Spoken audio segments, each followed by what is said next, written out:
Assalamu alaikum, cher Imam Omar, j'espère que vous vous portez bien. Le monde est un endroit magnifique avec beaucoup à apprécier. Mais c'est aussi là où se produisent les événements stressants de la vie et les tracas quotidiens. Les gens choisissent d'affronter ces problèmes de différentes manières, dont certaines sont souvent maladroites. Adopter la bonne attitude peut grandement nous aider non seulement à vaincre ce stress, mais aussi à le changer en quelque chose de positif. C'est ce que j'essayais de faire comprendre à Sean quand je l'ai vu fumer sa cigarette quotidienne. J'ai essayé de lui dire que j'ai vu des personnes accro à tout ça qui ont fini par ruiner leur vie. Mais il paraissait plutôt têtu, et il a insisté en disant que c'était juste son moment d'évasion quotidien et que ça n'affectait pas du tout sa vision de la vie. Quand je lui ai demandé s'il n'avait pas peur de devenir dépendant comme les autres, il s'en est juste allé en disant « Je ne suis pas comme les autres ».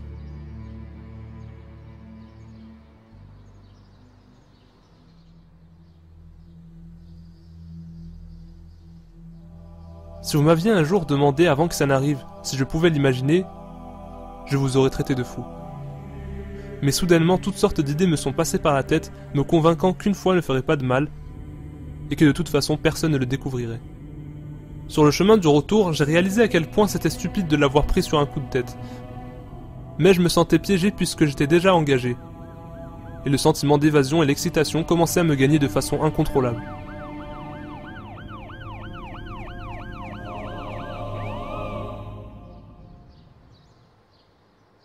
Et d'un coup, les frissons et l'excitation ont laissé place à la possibilité de me faire attraper et de perdre ma carrière et ma vie.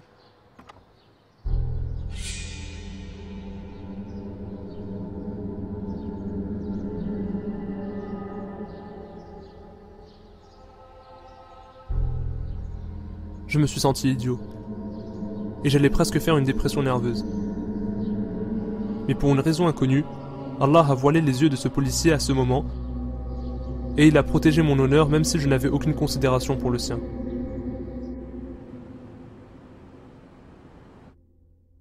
Je ne pouvais même pas regarder Fatima dans les yeux ce jour-là. Pour rien au monde je ne l'exposerais à mes défauts et ruinerais son futur avant même qu'elle n'ait réellement eu sa chance. Mais elle était là dans sa belle innocence, à manipuler le poison que j'ai ramené à la maison sans scrupule, me montrant que les conséquences de mon comportement ne seront pas vécues que par moi-même, mais aussi par ceux que je prétends aimer le plus. Donc je suis allé là où personne ne pouvait me voir. L'endroit le plus sale de la maison, réservé uniquement aux souillures.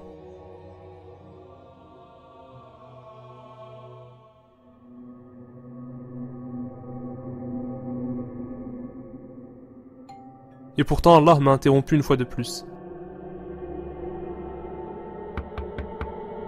Cette fois, c'était John, mon agaçant voisin. Je pensais qu'il venait me rendre ma boîte à outils, mais en fait il m'a rendu un service bien plus grand.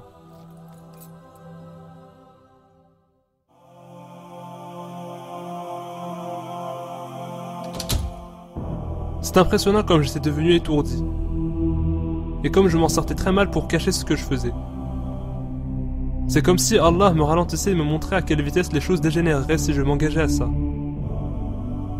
Comme s'il me montrait que ce n'est pas parce que j'ai eu cette pensée que je devais l'accepter comme une réalité, et qu'il me regardait tout ce temps et planifiait en ma faveur même si j'essayais de lui désobéir.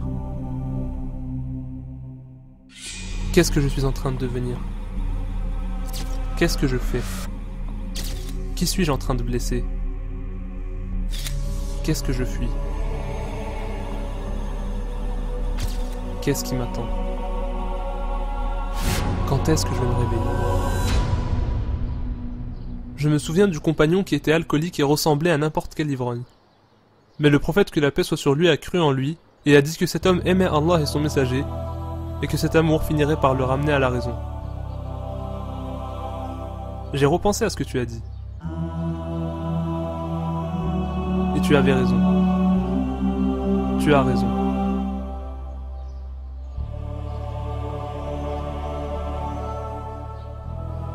Je ne suis pas comme les autres.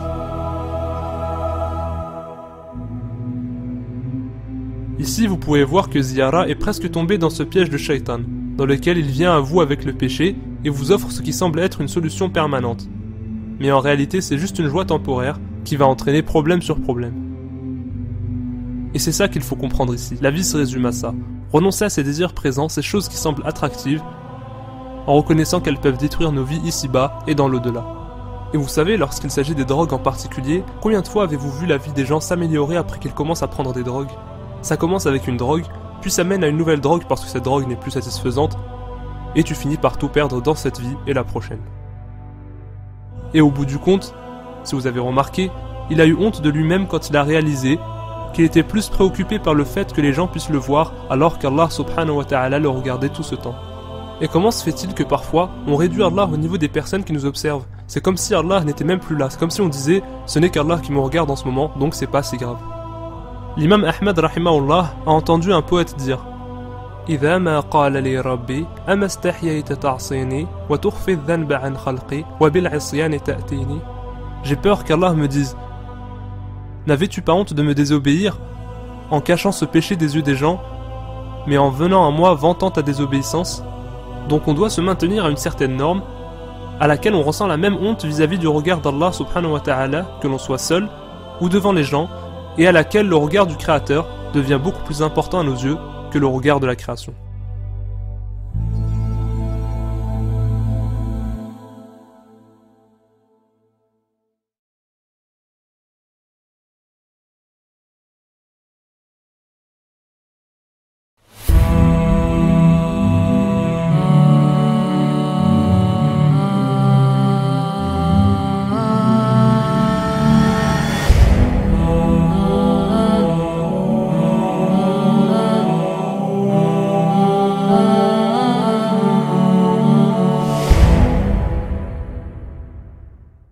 Assalamu alaikum.